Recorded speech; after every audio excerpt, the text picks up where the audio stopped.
Hello friends, welcome back speed news channel நண்பர்களே. இன்றைக்கி இந்த வீடியோவில் மிக மிக முக்கியமான ஒரு ஜோதிட தாள்களையும் ஒரு அதிரடியான ஆன்மீக பரிகாரத்தையும் இந்த வீடியோவில் பார்க்க போகிறோம்.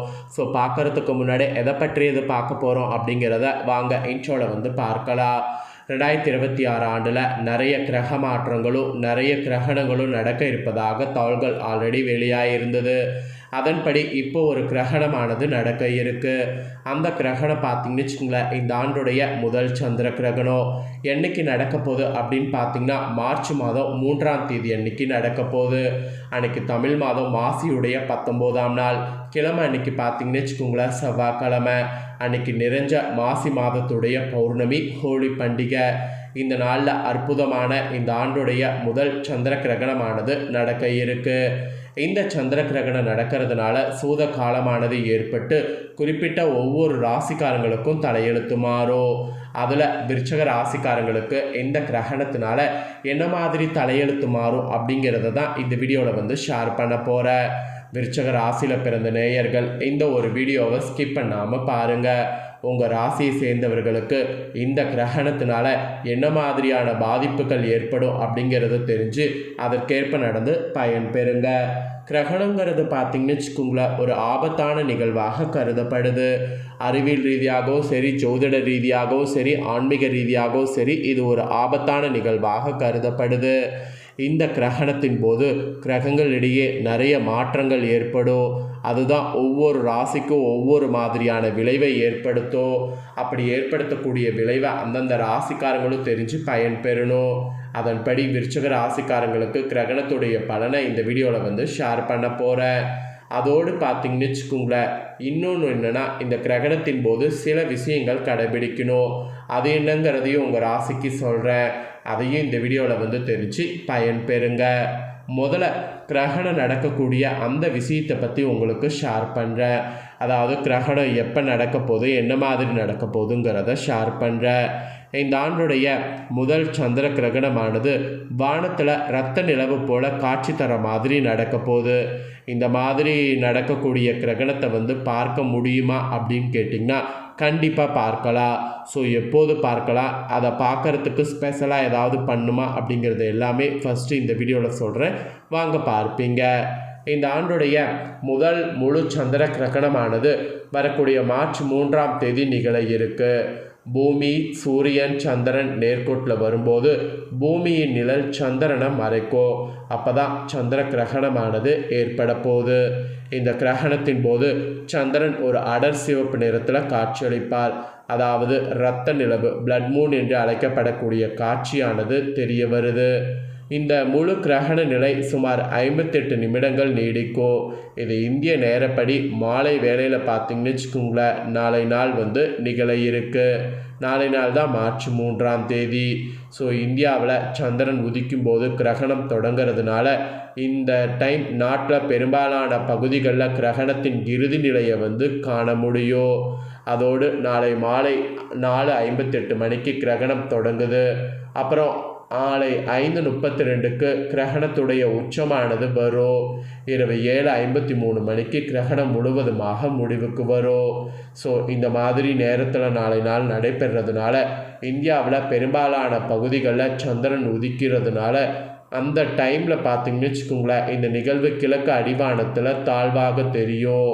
அதே சமயம் இந்தியாவில் வடகிழக்கு மாநிலங்களில் இருக்கக்கூடிய திப்ருகார், திஸ்பூர், ஹோல்கத்தி, அலாங், இட்டாநகர் உள்ளிட்ட சில நகரங்களில் முழு கிரகணத்தையும் காண முடியும். அங்கு மாலை 5:10 முதல் 5:25 மணிக்குள் கிரகணத்தின் உச்சக்கட்ட நிலையான அந்த ரெட் மூன் என்று சொல்லப்படக்கூடிய இதை தெளிவாக பார்க்கலாம். அதே போல் இந்த சூரிய கிரகணத்தை போலின்றி சந்திர கிரகணத்தை வெறும் கண்களால் பார்ப்பது முற்றிலும் பாதுகாப்பானது தான். இதற்கு சிறப்பு கண்ணாடிகள் தேவையில்லை. ஸோ தாராளமாக பார்த்திங்கன்னு வச்சுக்கோங்களேன், கிரகணத்தை நாளை நாள் வெறும் கண்களால் பார்க்கலாம். ஸோ நாளைக்கு நடைபெறக்கூடிய இந்த கிரகணமானது சிம்மம் ராசியில் பூரம் நட்சத்திரத்தில் பார்த்திங்கன்னு வச்சுக்கோங்களேன் நடைபெறுது.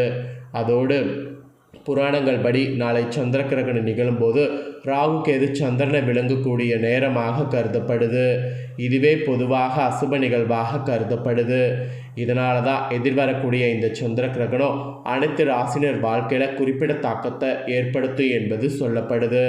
அதில் குறிப்பாக வந்து விருச்சிக ராசிக்காரங்களுக்கு வாழ்க்கையில் சவால்கள் நிறைந்த காலத்தை கொண்டு வரும்.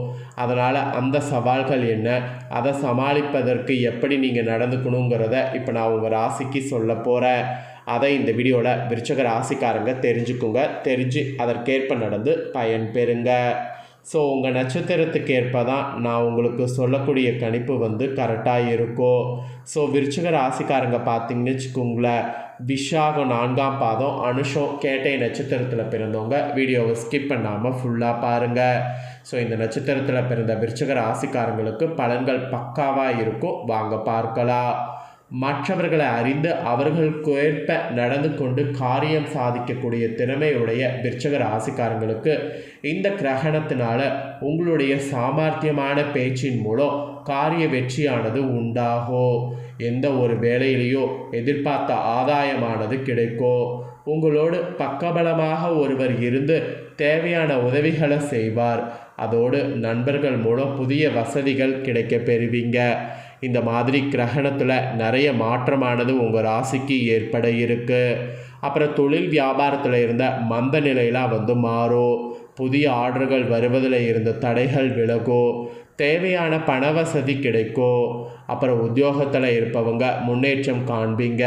புதிய பொறுப்புகளும் அதனால் வருமானமும் இருக்கும். இதில் ஒரு ஸ்பெஷல் என்னென்னா, உத்தியோகத்தில் எதிர்ப்புகள் அகல்வதற்கு நிறைய வாய்ப்பு இருக்குது. அப்புறம் குடும்பத்தில் சுபகாரியம் வந்து நடக்கும். பூமி மூலம் லாபமானது கிடைக்கும். சகோதரர்களால் நன்மையானது உண்டாகும். வாழ்க்கை துணைக்கு தேவையான வசதிகள் செய்து தருவீங்க. வீட்டுக்கு தேவையான பொருட்களை வாங்குவீங்க. ராசியதிபதி செவ்வாய் சஞ்சாரம் எல்லா வகையிலையும் நன்மையையும் மகிழ்ச்சியும் தரும். அப்புறம் பெண்களுக்கு திறமையான பேச்சின் மூலம் காரிய வெற்றியானது இந்த கிரகணத்திலிருந்து உண்டாகும். எதிர்பார்த்த பணவரவு எதிர்பார்த்ததுக்கு மேலே இருக்கும்.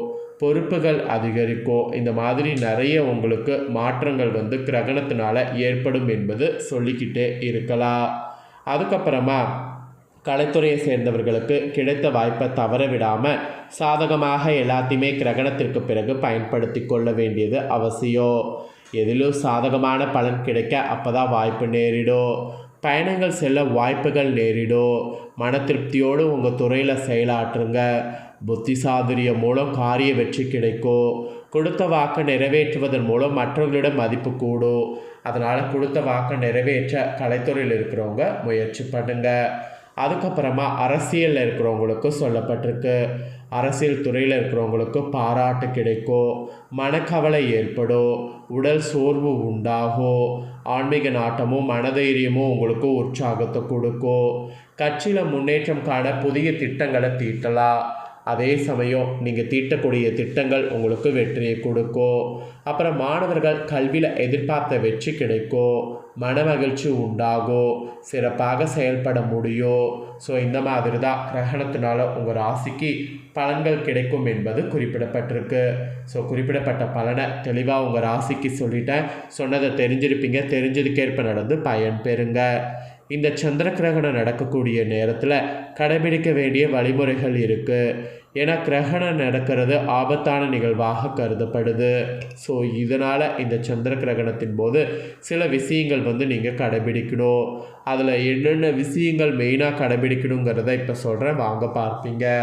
கிரகணம் தொடங்குவதற்கு 2 மணி நேரத்திற்கு முன்னதாகவே எந்தவித உணவும் உட்கொள்ளக்கூடாது.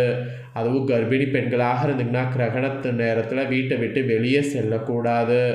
கோயில்கள் அனைத்தும் நடை சாத்தப்பட்டிருக்கணும். செய்து வைத்திருக்கக்கூடிய உணவுகளில் தர்பை புல்லுட போட்டு வைக்கணும். கிரகணத்தின் போது நவக்கிரக துதியை பாராயணம் செய்கிறது, அதுபோல் சந்திர பகவானுக்குரிய துதியை பாராயணம் செய்கிறது, இதெல்லாம் வந்து பண்ணணும். இல்லைனா ஒளிபரப்பு செய்து கேட்கணும். கிரகணம் முழுவதும் முடிந்த பிறகு குளித்துவிட்டு ஆலய தரிசனம் மேற்கொள்ளும். ஆலய தரிசனம் செய்துவிட்டு தீபமேற்றி வழிபட்டால் கடன் போன்ற தொல்லையிலிருந்து விடுபடலாம். அப்புறம் கிரகணம் முடிந்ததும் பித்திருக்களுக்கு தர்ப்பணம் செய்வது நல்லது. ஆலய தரிசனம் மேற்கொண்ட பிறகு உணவு உட்கொள்ளும், இல்லைனா அதுவும் உங்களுக்கு ஆபத்து தான். அப்புறம் சந்திர கிரகண காலத்தில் வீட்டில் இருந்தபடியே இறைவனை துதித்து இரல் பாடல்களை பாராயணம் செய்யுங்க. அது நல்ல பலனை கொடுக்கும். கிரகணம் முடிந்ததும் ஆலய வழிபாடு செய்வது சிறப்புகள் கொடுக்கும். இதை எல்லாமே நீங்கள் இந்த கிரகணத்தின் போது ஃபாலோ பண்ணும்.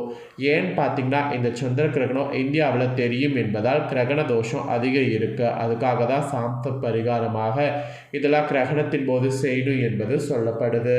ஸோ சொல்லப்பட்டதை தெளிவாக இந்த வீடியோவில் உங்களுக்கு ஷேர் பண்ணிட்டேன். ஷேர் பண்ணதை நீங்கள் தெரிஞ்சிருப்பீங்க. தெரிஞ்சதுக்கேற்ப நடந்து பயன் பெறுங்க. இதை நீங்கள் பார்த்து பயன்பெறுவது போல் உங்கள் ஃப்ரெண்ட்ஸ் ஃபேமிலியில் இருக்கவங்க பார்த்து அவங்களும் பயன்பெறணும்னு நினச்சிங்கன்னா வீடியோ லைக் பண்ணி உங்கள் ஃப்ரெண்ட்ஸ் ஃபேமிலிக்கு ஷேர் பண்ணுங்கள். உங்கள் ஃப்ரெண்ட்ஸ் ஃபேமிலியில் இருக்கிற போல் உங்கள் விருச்சிக ராசிக்காரங்களும் பலனை தெரிஞ்சு பயன்பெறட்டும். இதே போல் புதிய தகவல்களை தெரிஞ்சுக்கொள்ள சப்ஸ்கிரைப் பண்ணுங்கள். நன்றி, வணக்கம்.